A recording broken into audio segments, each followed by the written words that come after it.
try this again. I forgot to complete what I was going to say, but yeah, I don't know what I was going to report on.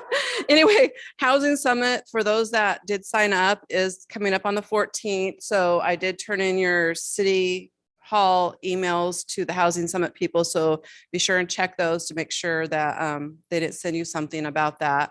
A quick report on Glinda. I was able to talk with her yesterday, and she's out of the hospital into like a rehab facility. She sounds great. So things are progressing and hoping to be home possibly next week. So that was really good news. So as you can see tonight, we'll start working through our budget process for 2022 and let the fun begin. So is there any questions? Perfect. Thank you, Michelle.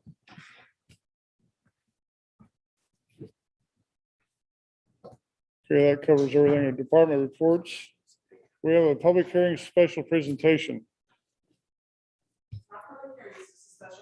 Special presentation. And you guys have packets in front of you, and so I'll let her introduce herself. And I'm gonna hand these over if you want to pass those down as well.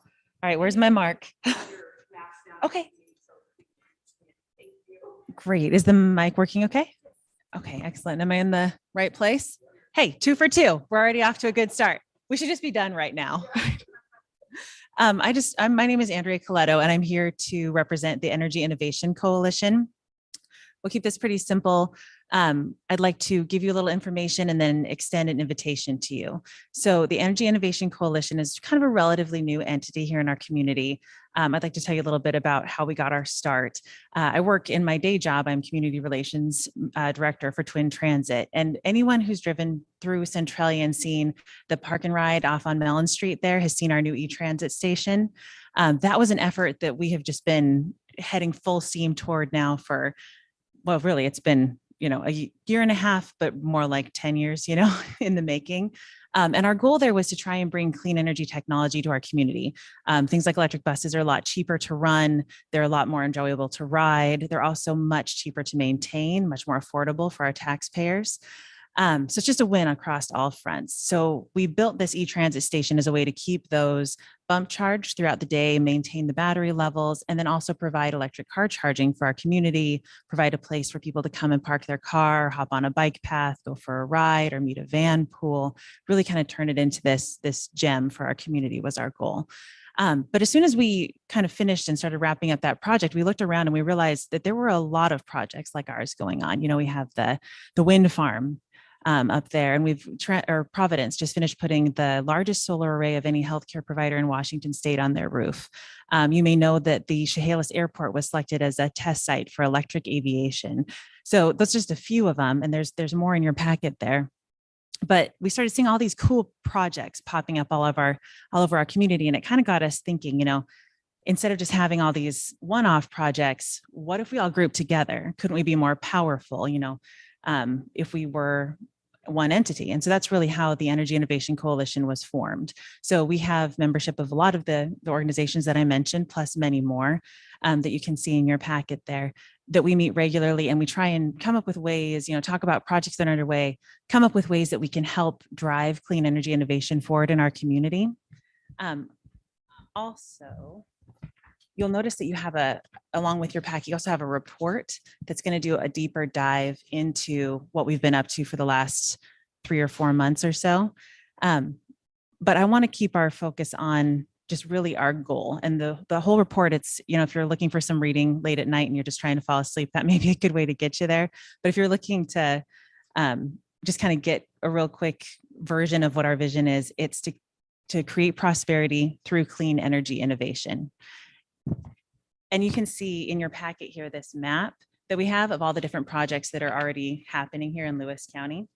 So starting off, we've got 3 objectives. One is the formation of the coalition, which we've already done. We're in the process of formalizing that right now, and you're all invited to come and be participants, members of that group.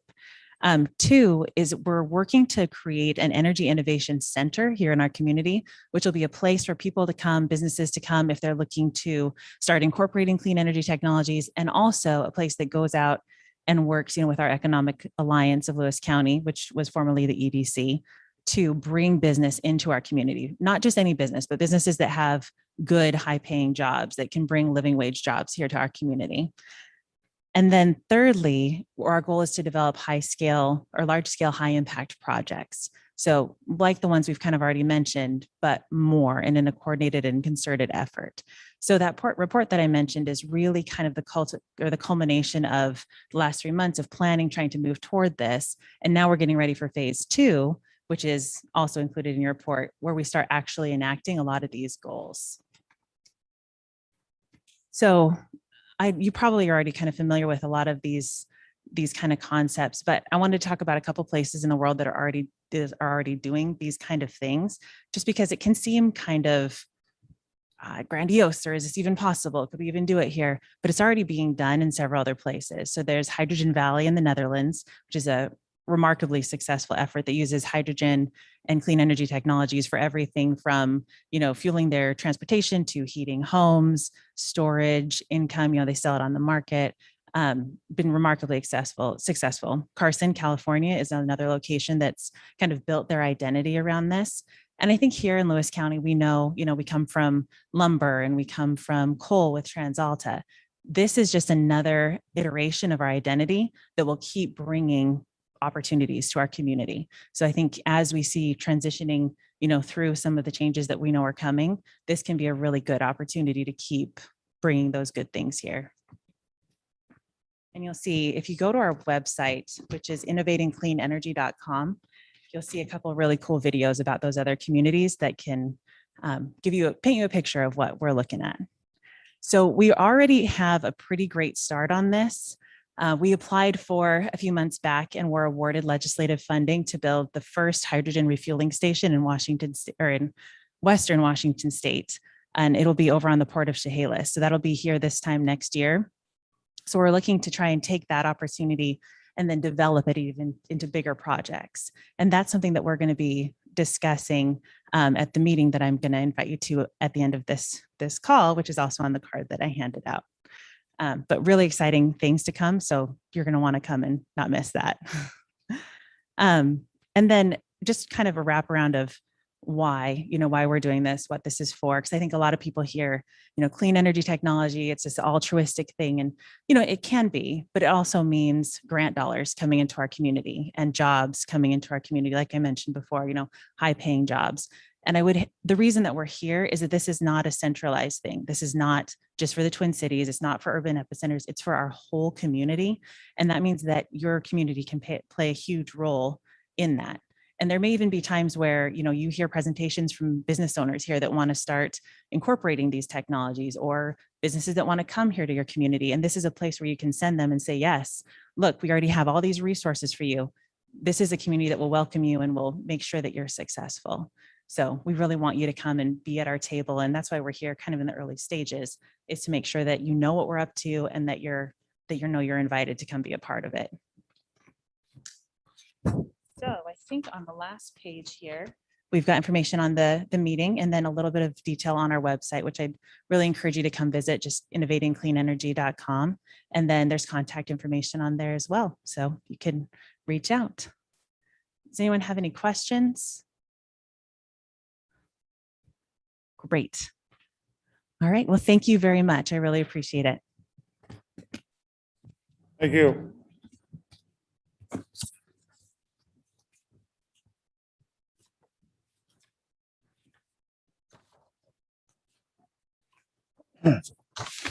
Okay, moving on to new business, oath of office. Sam, I need you front and present.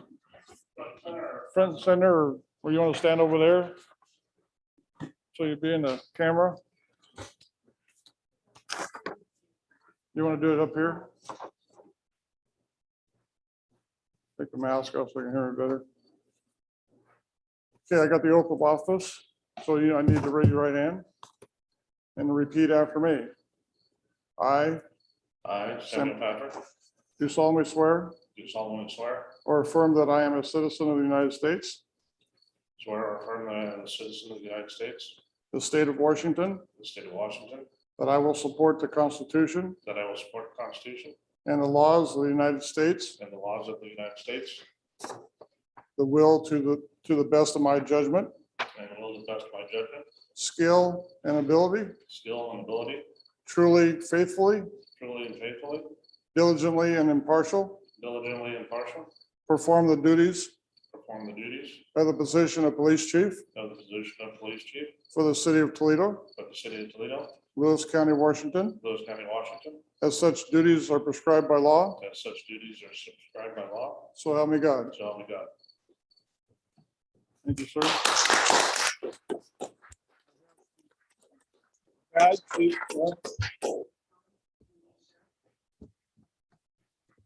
Some, Thanks. All right. Sure. Great.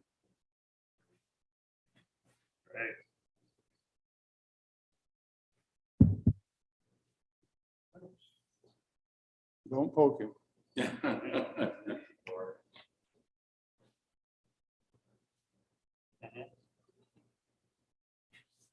Sure. Sure. Stars. Stars, I'll let you do one, John, and I'll do one, but don't screw it up. We'll go this way, go this way. How's that sound?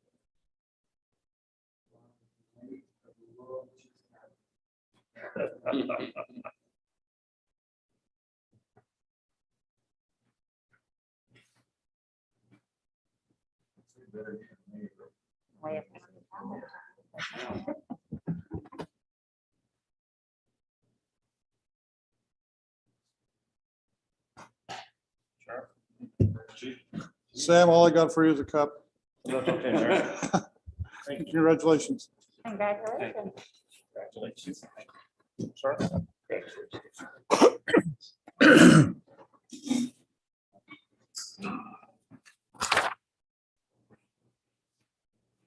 Okay, moving on. Sorry.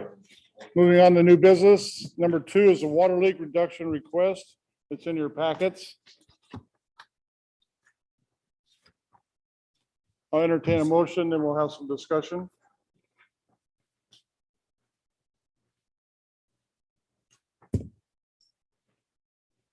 I'll move that we accept the water leak reduction request. Is there, 530 North 6th Street. is there a second? Moved in second. Questions? I just had a question from Michelle. Is this out of the normal scope of things because of the drip line? It's kind of somewhere between a underground pipe leak and a leaking toilet, I thought, but I didn't know whether this was something that we would not have any problem with. So this is a little bit different in the fact that it really hasn't been fixed yet. So if you read through our our water leak reduction, it does state that, normally you send in the bills. She does plan on fixing it, but not quite yet. And so it is a little bit different in that fact. We have had one for an irrigation system prior. It was pretty high. It's been years ago, but yeah, this is a little bit different just because it hasn't been fixed. But it has been disconnected. Yes, And, yes. And I, knowing the particular location, because I drive by it anytime I leave my driveway and come this way. Then I don't think we have any question as to, as for fixing it. The only thing I would maybe have a condition is just that they would disconnect it so it could accidentally be turned back on until she's actually ready to replace it, something like that. Yeah, I mean, the other thing too, with the water leak reduction, there is the ruling there too, that you cannot request another one for over a year. Yeah, So if she does do something, or this family does do something Sure. else, then it's on them. Yeah, Too. yeah. So, So, Any other questions? On the water leak reduction? Okay, let's go back to the motion on the floor. I'll entertain a All those in favor? Aye. Opposed? Motion carries. Okay, number 3 is the park host rebuttal. Rick, you want to take the mic and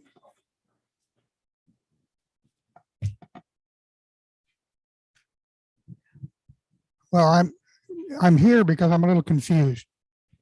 I was not unaware, I was unaware what took place at the council meeting with my dismissal. So I'm here to ask some questions, give you some information, and go from there. First of all, I'd like to know the reasons why I was dismissed.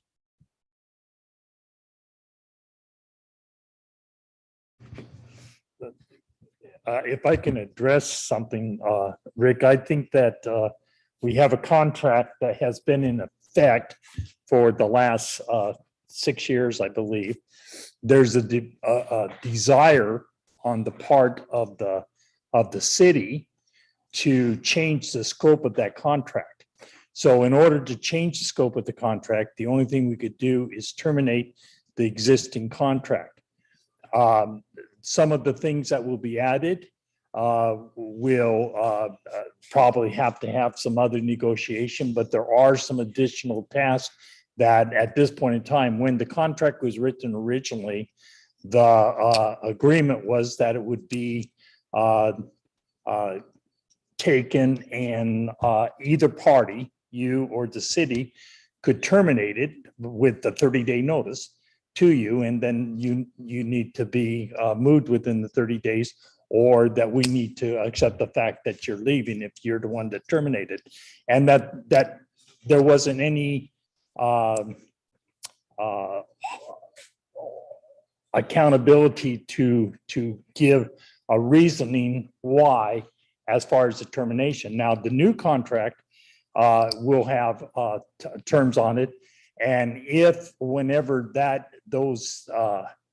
agreement is ready, then if you would like to be considered as one of the individuals that we would consider, then we would certainly take that into consideration. It would fall into understanding of, and I'm not totally involved in it, but it would fall into understanding that there will be more physical requirement of whoever does that. So their lifting, carrying capacity, and those type of things will be added. Some additional responsibility over by the boat launch will be added. So, but in order to move forward with that agreement, then we really needed to come to a place where we terminated this agreement.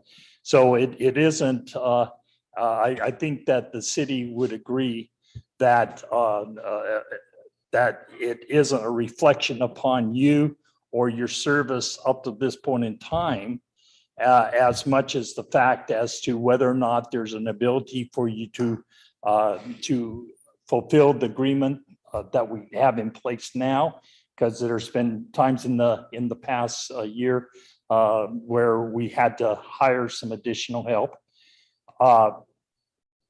But it has nothing to really do saying you're not doing a good job, as much as the fact that we want to change terms of the agreement, move on with an agreement that will have more requirements to it. In order to do that, then we need to terminate that one. And I won't talk anymore, but that was my understanding of the reason why we're moving forward the way we are right now. Okay, well, I've gotten different view and different information, but I won't bring it up now. I've checked with, I guess, I think it was 9 park hosts, and 7 out of the 9 got paid. And they did far less than what the contract I have now calls for. So I think you're overloading that position way beyond what it should be. All the stuff you're loading on there has been done in the past by maintenance, and it's always gotten done. I don't know why that it needs to be increased, but I'll bow to your judgment on that. But I've been here 19 years, and I feel a slap in the face there because we have to go back and now renegotiate a new contract, and I have to reapply for it. So those 19 years don't seem to mean a whole lot. Now, I'm a veteran and I work with April Pennington and Jim Flukinger to bring to Toledo the Veterans Parade. And we did it for 6 years. And we did a hell of a good job bringing a lot of money into this community. And I work with the veterans and I work with the Lions Club. And that has to mean a little bit for something, I thought. But evidently, because the job with maintenance can't get done on through his department, that you have to shove it off on Park Host. Doesn't make sense. It's always gotten done in the past. Why can't it get done now? Yeah, I don't think the spirit of what we want to move forward with is to shove anything off or to reflect upon you. And we certainly appreciate the service that you've done. Certainly the community appreciates your involvement in the Veterans Parade and things like that. But those items, as important and critical they are for our community, they really aren't a part of the agreement as being a part of the being the host at the campground or the city park. And I know that there are communities where they pay that position for far less. A position with the state or the federal government, they would do considerable more. There are also people who do that on a volunteer basis. And perhaps that's what you want to look into. But this position has nothing to do with what they're able to do or not. We had a change in our, just recently in our police chief. We had to accept that because another community was able to do something that we were not able to do as far as remuneration and that type of stuff. And we recognize that we have limitations.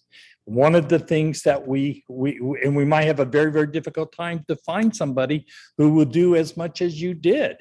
But the fact of the matter is that in order to even begin the process to try to do so, we need to terminate this Okay, agreement yeah. so we can move on. No, I understand that. I understand everything you're saying.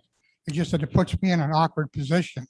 I mean, we're coming up on the winter months and I've got a lot of equipment down there. I spent $1,500 in my own pocket to help in the park. Lawnmower, zero turn, which is sick right now, and a few other things to help within the park. You know, I didn't have to, but I did because I wanted to help the park. It's my home, not just a park.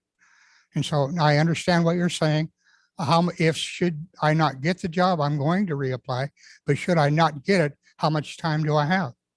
I mean, you're talking winter months here and holidays and everything. Okay, I would say the terms of the contract is 30 days. And from the time we serve you in writing, and we certainly would make some adjustment on that. Have you any no other options at all Not at this available to you? point. Yeah. I was going to wait till after this meeting tonight, but Yeah. you know, all my family's on the east of the mountains and I sure don't want to live over there. Uh-huh. You know, it's a COVID crisis over there big time. My sister lives in Yakima. She barely will go to the grocery store. Okay, no, I'm not going to go any further with this. I just wanted to make sure that you know how I felt about it, and your judgment is your judgment. But there's a lot more to it than meets the eye, and you haven't heard it all yet, but I won't get into it.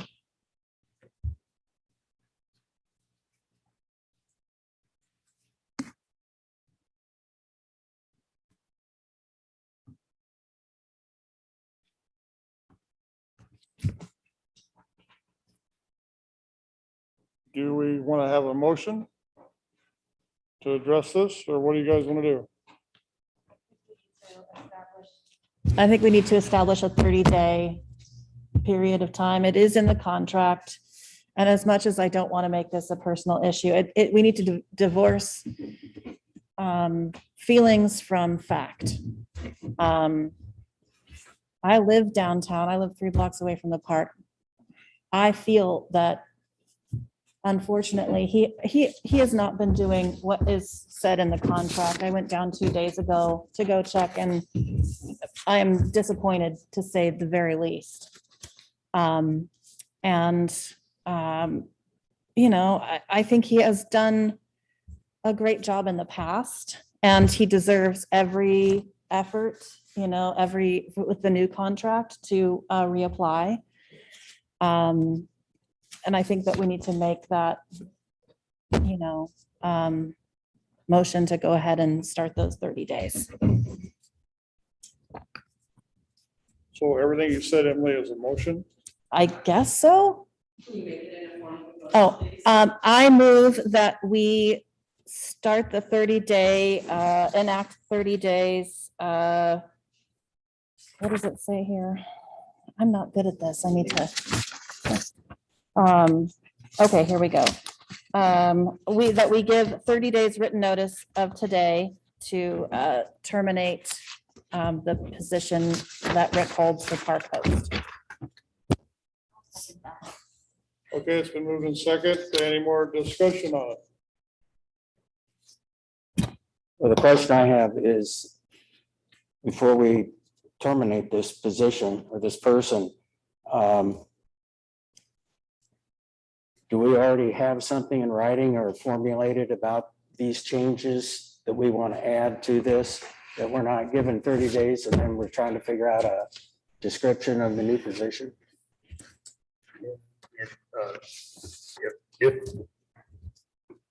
I understand the situation well, then what I would say is that at this point in time, we probably, by giving the 30-day termination notice at this time of the year, we probably have not taken and exposed the city to any undue work that needs to be done.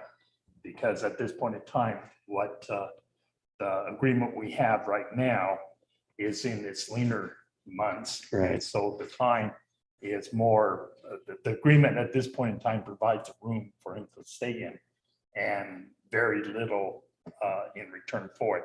So we actually have a time frame to offer or come up with another agreement rather than needing to go from one agreement immediately into. So under this new agreement, since I'm new on this, are we looking then for the same type of position where we offer, according to this contract, a free RV space, but there's no salary involved?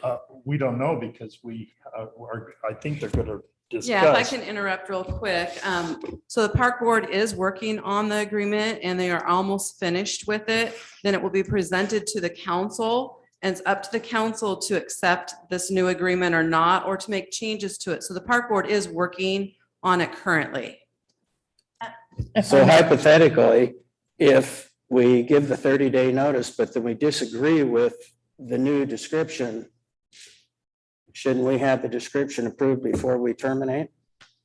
To No. terminate the current agreement. Well, Yeah. the problem is that we really can't terminate we can't initiate a new agreement unless we terminate the other one. So at this time of the year, the best thing to do is move forward and then go forward. And additionally, the hardest thing for me to accept in my life is that I'm getting old. Oh, I And I'm agree. not a reflection upon Rick, but there are things that I was able to do a year ago that I can't do now. 5 years ago, certainly. Yeah. 10 years ago, a whole lot more. Yeah. And my concern is that I have had to accept certain changes in my Right. life.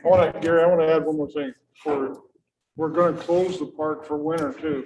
Right.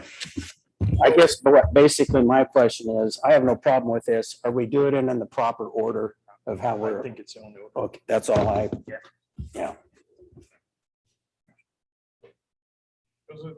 In my discussion with Rick the other night, he asked if he was terminated, if we could go through the winter months and by next spring, move his stuff out and move out.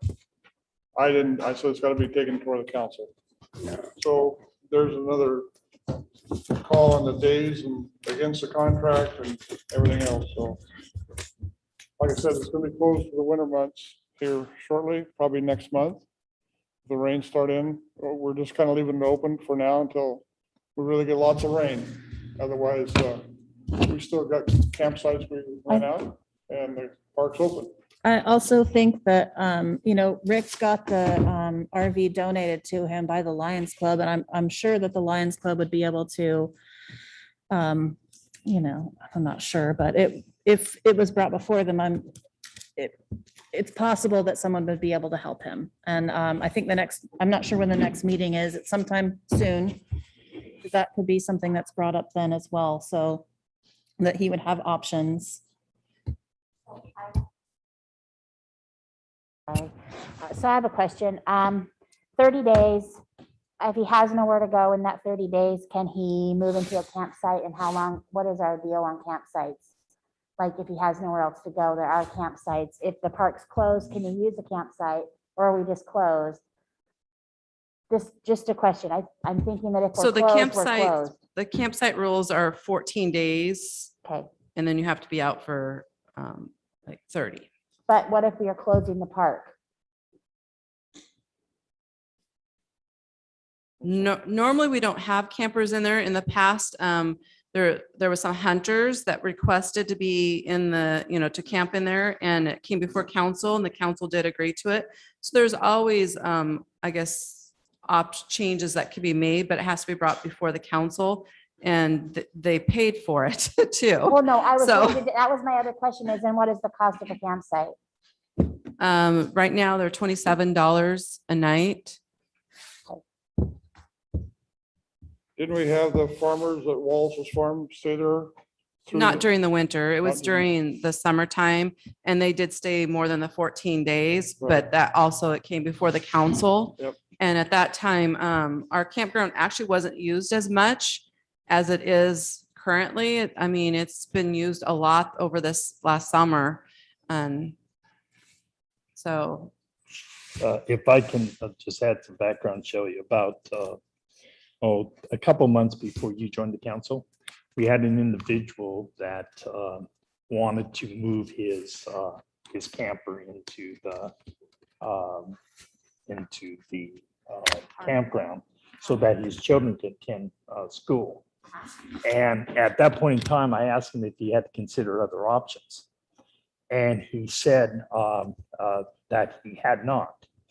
And so when I went home, and then the next morning again, I found 3 options within 10 miles of Toledo where it costs about a third of what it costs to stay at the city. So they were like down around $400 a month. And so and so I actually, yeah. I was just Yeah. curious as to, if you close the park, you close the park.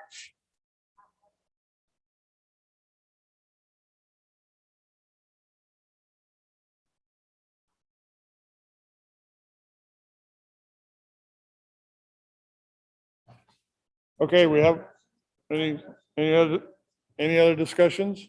Okay, we have a motion on the floor. All those in favor say aye. Aye. Opposed? Motion carries. I just don't see any other new business or unfinished business, other business, COVID-19 updates. Michelle? Nothing? Sounds like John.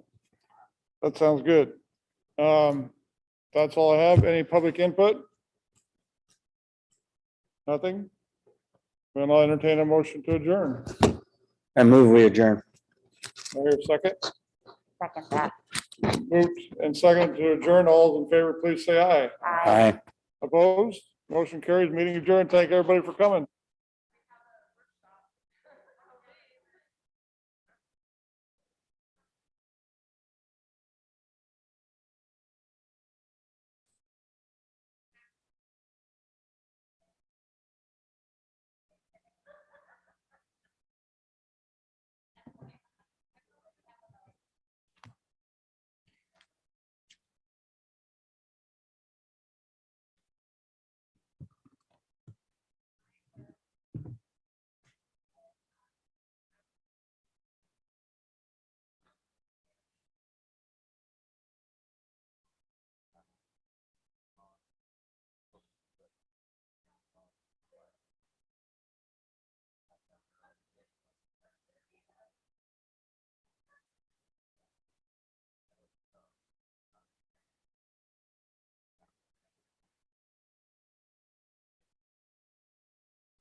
No,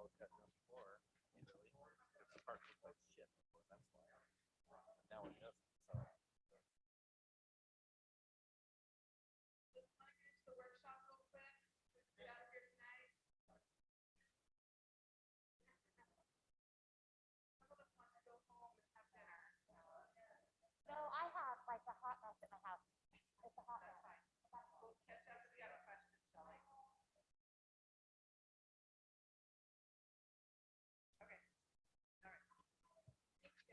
So, we have fee schedule on your list, and, I should have talked to Mike earlier, and I apologize, I didn't get a chance to talk to Mike or our new chief if there was any suggestions in our fee schedule changing.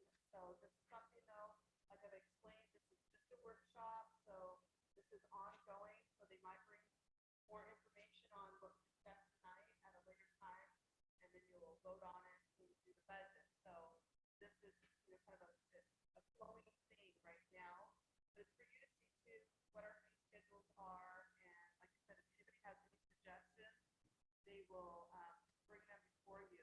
I do know in your packet, the park board does have some suggestions. That is on your the stand sheet for the top.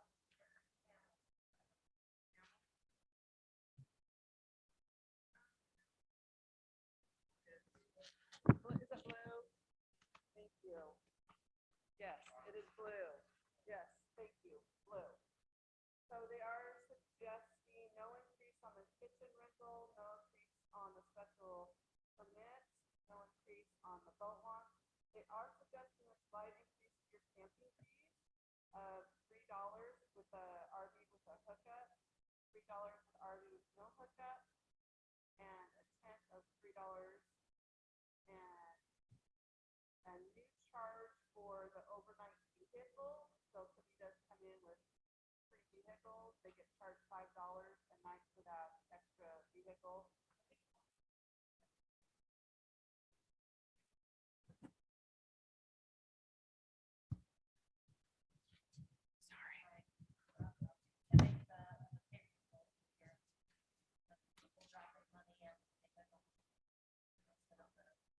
Possibly, yeah, 'cause it was a weird amount, $27, but, so those are their recommendations. Like I said, it's nothing we're voting on tonight, but please, if you have any input on that, there is also a sheet that shows other campgrounds and what their fees are.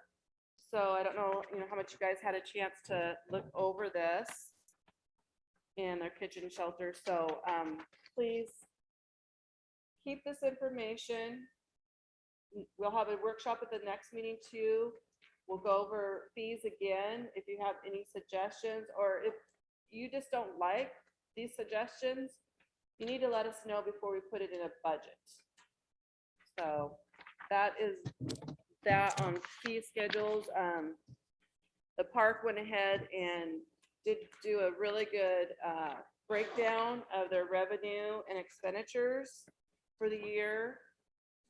They are suggesting on the camel sheet their projects, for 2021, the council gave, $2,000 for the campsites. And at that time, we thought we would only be able to do like partially, do some of these campsites. And it's on, isn't it? Can you not hear me? Sorry. So Mike, he worked his little tail off and figured out how he could do all of them. And so all the campsites plus extra was done with that $2,000. And he made them nice and put these log structures around them. So if you didn't get a chance to go look at them, look at them before closed park. So the things that they would like to do, obviously, that needs to get done is update the electricity at the park kitchen. The RV dump station, they want to widen it a little bit because these RVs that are coming in are just monster RVs, and it is kind of a steep turn for a lot of them. So the thought was to widen that with more rock. And Mike, jump in if I'm over speaking on anything. And their big, okay, their big project they want to do, which I think is so exciting, they want to construct like a community fire pit. So one of the ideas too that they have, and you're seeing it more and more in the campgrounds, is they're not allowing real campfires in your campsite any longer. You can have your little propane campfire at your campsite. So in lieu of having, doing that, they want to do like a community fire pit. And it's somewhere, it's going to be on that, I'm terrible with directions, south circular. Yeah, so kind of by the, well, there's actually a picture. Yeah, there's a picture of where it's going to go. It's green or orange.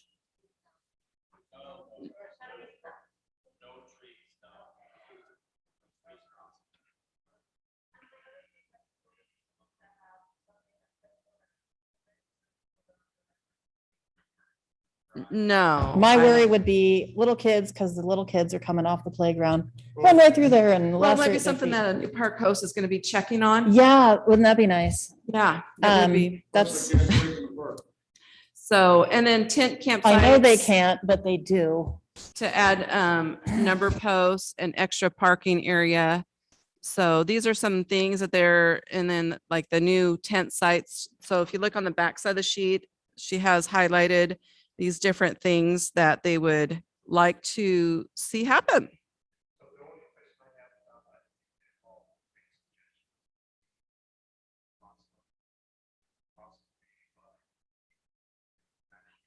Turn your mic on. Turn your mic on. We can't hear you. I'm sorry. The one question I had is that we would be able to, I thought all the suggestions were great, but maybe that we would put a cost to it so we know how much money we're going to have to add to the budget. And that take the time and because the blocks will cost money and the rock, of course, will cost money. So just so that we want to put enough into the budget so that we will guarantee that we can get them all completed. Right, and one of the main things are the electrical would be probably the most expensive part, which really isn't. I figure it probably around $500 should take care of that, and that's probably stretching it out a little bit. Is it something, are there any electricians in the Lions Club? Is it something that we could, Yeah, I don't know, that's mean, just a thought. we can get somebody volunteer, Yeah. whatever. The Yeah, real question I had about the electrical is whether or not there's any requirements to limits who can do it. Right, Yeah, and if not, then I'm sure that we can find somebody who can put in GFIs. Well, the person Yeah. who put that one in is Carl Buswell. Yeah. Lines, he's a certified electrician. Yeah. And Retired. right. Yeah. And so most of the rest of it is just gonna be like rock, like you said. sure. The fire pit's gonna require some blocks. I think they're gonna decide on something like we did over at the jail. Those aren't very expensive, and for the size of everything that's gonna be, it'll be kind of, it's not gonna be a real great expense on that. Probably some benches, they'll wanna throw some benches around, but. Yeah. And we'll do a nice rock area around it, so the sparks and all that stuff. Yeah, I think it would be good to just kind of lay out and get a material list, have a rough idea what it's going to cost so that we can make sure we have enough money. That was my only suggestion. Yeah, good. And I thought that the fees were those increases were very appropriate. Mike, you remember how much a pallet of those bricks cost? No, how much were they? There were two 2 pallets we had. for, what were they, $1.78 a piece? Well, we bought a whole bunch for our house too, so we did a bunch of work at the house. To come up with building materials off the top of your head is in today's environment is absolutely impossible. Up So and down. because everything is changing on a daily basis. Yeah, and you figure it's only gonna be probably a couple feet tall and probably about a 5-foot radius, and that's almost kind of big, but I mean, it's adequate if you get 6-7 people sitting around. So it's not gonna require a whole big amount, and I'll sit down and figure out how many, and then we'll go from there. But and prices could change a little bit, but probably on that type of stuff, I don't know if they will or not. And we could purchase them Right now I'm paying 49 cents a piece for concrete blocks for the meters, so they're still not bad. And we could purchase it right after the budget gets passed and we could go right away. So it doesn't like springtime, everything's, starts to go up. So if something like that, we could get right away. So.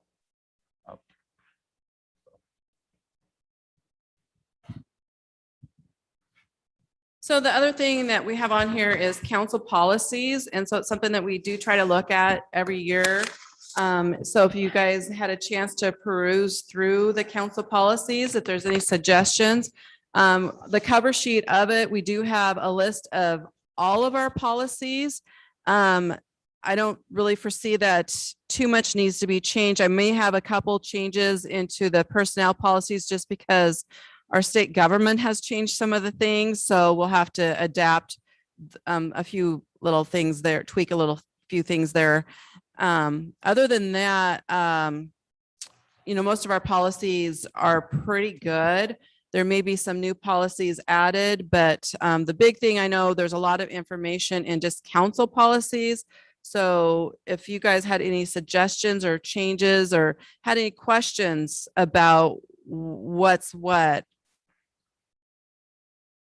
and because there might be some changes to, especially with the COVID now, I mean, remote meetings obviously means something totally different than telephonic, and so there might be some little tweaks like that. And, we are putting our meetings on YouTube Live now, so that's something new. Do we want that in a policy? What do we want in policies? So. What is the small and attractive assets policy about? So small and attractive assets basically are like a laptop computer, something that may find its way somewhere where that's not supposed to be in somebody's home or something. And so it's a small and attractive asset. So if you'd like to see that policy more in detail, I'd be happy to share it with you. In my office, yes. I don't know. I don't think so. Maybe. The big blue book is the code book. So that, no, it's not in the code book.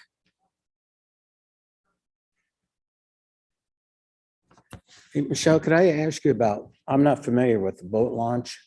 Why is that so expensive, electricity wise? And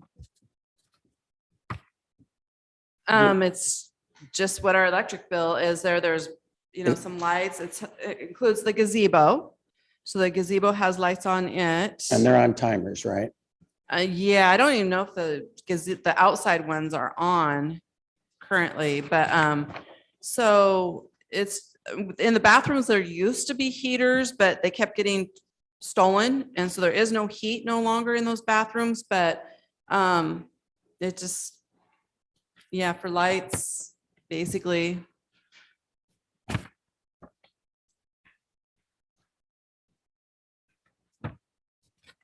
Just seems like a huge expense. $1,800, but then we brought in $257. Well, the fish The didn't biggest really one is the run water so sewer bill. much, So, Yeah. so just, so this, I mean, it seems really weird, but the city has to pay for the water sewer that it uses. Okay. And so,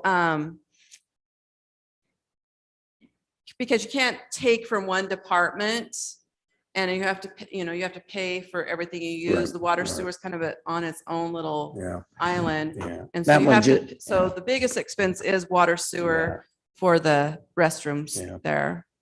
And Thank that's you. over $1,000. Yeah, thank you.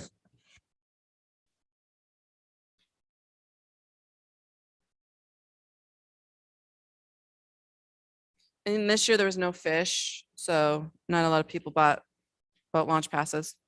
So in years past, we've done a lot better on boat launch passes, as you can see.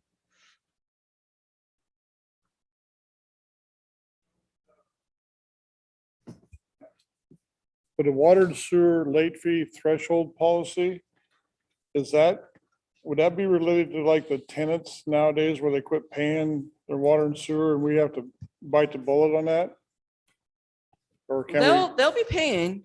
Can- They will be paying. can we get Believe that, me, they will be paying. so we can get that late fee threshold policy in order?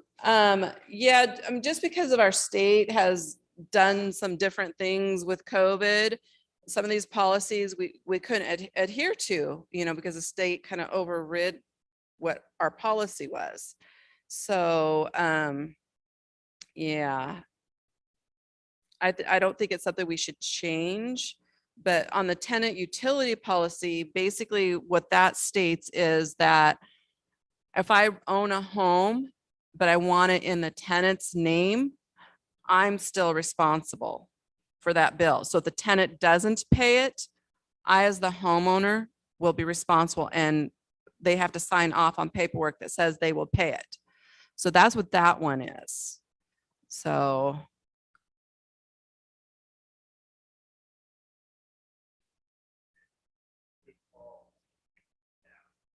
Mhm. Microphone. It's a good policy to have because tenants have a tendency to take and that last bill of being not real diligent. And I think out of 5 tenants I had in rental I used to own, that one of them paid the bill when they left. And the other ones I had to try to get it from them. So I changed the way I did it. Yeah. In the rent. They are hard to get out, Ron, because my dad had one in his duplex and she was in a wheelchair and they quit paying rent. And so my dad was stuck with electrical bill and the water and sewer bill for months. Yeah, and when somebody decides that they're gonna turn their home into a rental and they want to end the renter's name, we make it very clear with them that, there's very clear paperwork that they have to sign off on. And we strongly suggest that they, collect some kind of deposit because, they could be stuck with water. Mostly your electric bill usually goes with the person and not the home. So that might have changed through years, but water sewer sticks with the property, not the person. The PUD sent out a newsletter with their bill this month. I don't know if you got it, but they said that the extensions are ended and that you need to pay your bill. And they came back and said that they're currently are $885,000 in of delinquent bills. So Yeah, we have a lot of delinquents too. And, this whole COVID thing, I could go on and on about how I feel about it. But anyway, Devin she does our utility billing. She's been very good about sending letters in with the people that, are pretty far behind. And actually everybody we've given letters out to about, if you're affected by COVID, please send in this information. We want to work with you, blah, blah, blah, blah, blah. And very few have, because there was no recourse except for we just couldn't shut them off, but they didn't have to, give us anything either. So it was really unfair, I think, for many utility companies because people that weren't affected just decided they didn't have to pay, and so it was really sad. So Devin right now, since 9/30 happened, and that was one that the governor did not carry forward like the renters did. He did another month. We were sending out letters, and basically if they do not get us that information back and try to work with us on some type of a plan to pay for it, it's going to be shut off. No ifs, ands, and buts now. So they've had plenty of notices, plenty of time. They've just not contacted us or made any attempt, some of them, to pay. And we have thousands of dollars out. So you think the PUD has 800,000. Think about how much money they get in a year, and then think of us, in a few $1,000s, how that affects our budget. So We are working towards it. We aren't going to be so dead set that say you have 15 days to pay your $2,000 bill, otherwise we're shutting you off. We do want to work with these people too. But it's going to be, to set up some kind of reasonable plan that it can be paid off in a year. And if the payment is missed, they will be shut off. So, you hate to be so hard nosed about it, but you need to be. You know that there are going to be people who are going to be evicted and have bills to the electric and to the a landlord for the rent and to the city for water, though we'll go back to landlord for the water. And with that too, just want you to know, I mean, a lot of these are homeowners. I talked to Devin earlier today about it, and it's not all renters. And the thing of it is too, is when a renter is late on their bill, the landlord gets notification. So these landlords that have renters that haven't paid a water sewer bill have been notified all along also. We have signed paperwork that says they are responsible if your renter doesn't pay. So, it is what it is.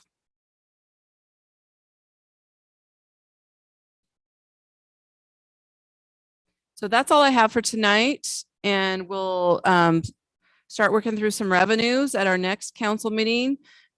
Because we'll be needing to set property taxes rates. That has to be done before the end of November. And so we'll start working on some of those revenue numbers with you. I've got it pretty much figured out. My department heads have turned in their requests. I know health insurance rates are going up 5.5 or 5.8%. So that's something we're going to be discussing. I'll bring that information to you. And of course, wages will be another thing I'll bring forth to you. So we'll start nitpicking and working through our way through our 2022 budget.